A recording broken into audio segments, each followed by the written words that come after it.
So in this circuit, simple circuit we're given here, it does contain a dependent voltage source. But in this circuit, we're asked to determine the input resistance across nodes A and B. So here you see we have node A and B. So it would be like if we had terminals coming out here, then what would be the resistance, their equivalent resistance looking in here? Okay, so we need to figure out what the resistance is across A and B.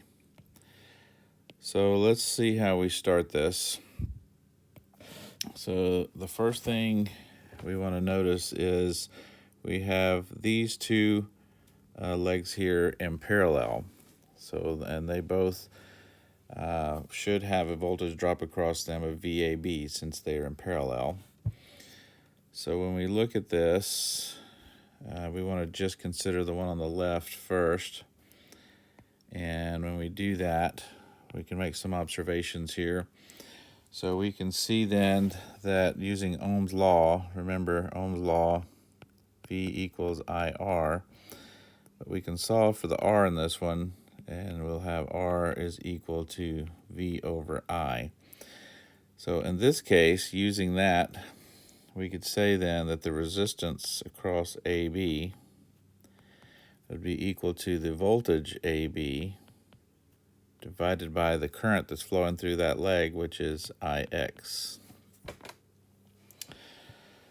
So that's something we need to hang on to, and that we will make use of as we move forward in this problem. So the next thing we want to look at then is the parallel leg here. So what can we gather from that? Well, we see here then that we have a voltage already defined for us as V1. So VAB then should equal that voltage drop across the resistor since it's the only thing, so it should be V1. But we also note that we have a resistance and a current defined here. And so we can define this then as again using Ohm's law as this I1 times this R1. Okay.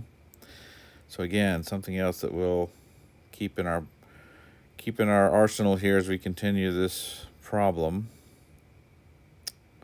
So one last thing we can note here then is that we have VAB here and we have VAB here. We could replace this if we wanted and say then that it's I1 R1 over IX. Again, that's just a straight substitution into that equation. Okay, so continuing on, we want to now take a look at this node right here that I'm circling.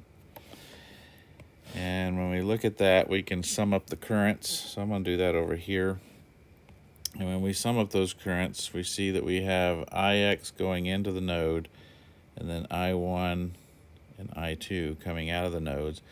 So then by conservation of energy, IX should be equal to I1 plus I2. So in other words, we have to account for all the current. So we'll keep that in our pocket there as well. One last step we're going to take here then is we want to look at this loop here going around. So we want to sum up the voltages around this loop and see if that can give us an equation that we can utilize as well. So we're going to go this way around the loop. So when we do that, coming here, we've come across this first component here, this R1. We see we hit the plus sign first, so then we will say that's I1 R1 as the voltage drop across that. So we continue on around and we hit this voltage source and we hit the negative sign first. So then that'll minus K V1. And then as we continue around this way, we hit R2, and we see we hit the minus sign first there, so it'll be minus I2 R2. And so that's everything in the loop, so if we sum those up, that should equal to 0.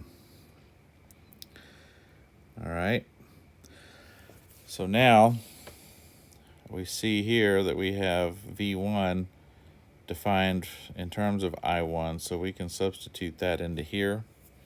So doing so, we would get I1 R1 minus K times I1 R1, again just straight substitution, minus I2 R2, and that's equal to 0. So we can divide this out then and say that we have I1 R1 times 1 minus K, there I just factored that out, minus I2 R2 equal to 0. So we have two equations with two unknowns.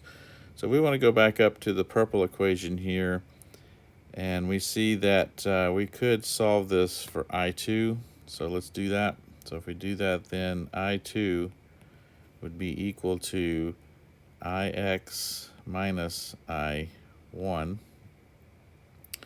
So we're going to take that and substitute it right here. So when we do that, we'll have I1 R1 times 1 minus K minus R2 times IX minus I1, and then that's all equal to 0.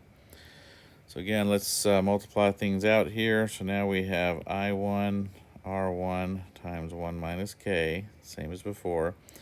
Then we have minus R2 IX, and we have plus I1 R2, and this is all equal to 0. So we're going to put the IX term on the right-hand side, so we add it to both sides of the equation, and then we're going to factor out the I1 again. So now we have I1 times, make this a bracket, I1 times R1 times 1 minus K plus R2. So that takes care of this term and this term.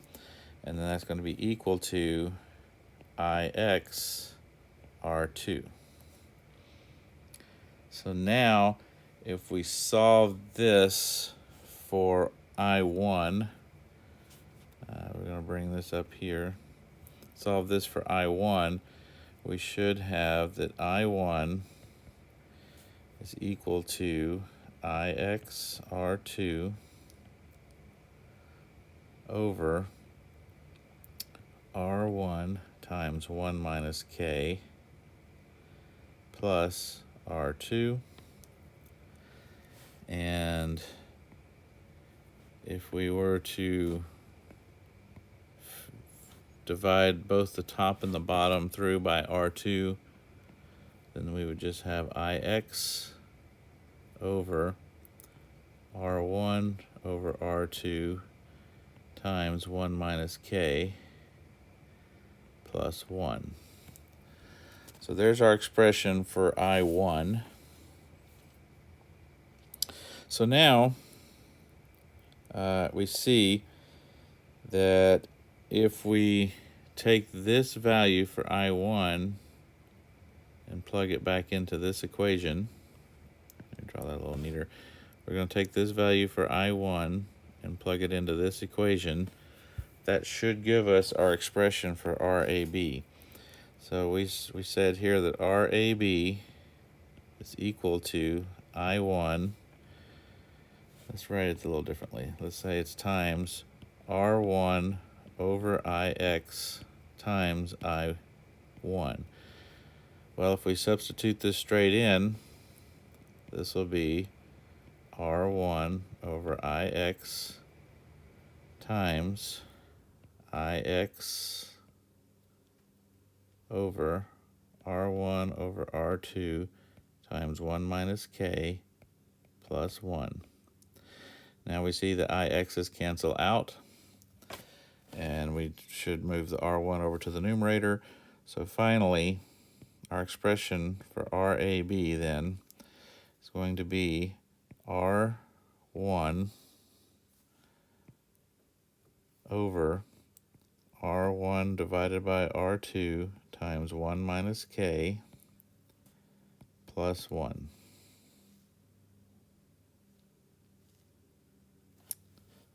So this is the answer. This is the resistance between RA and RB. So again, if we were to take a meter and measure between these 2 points, an ohm meter, this is the value that we should get.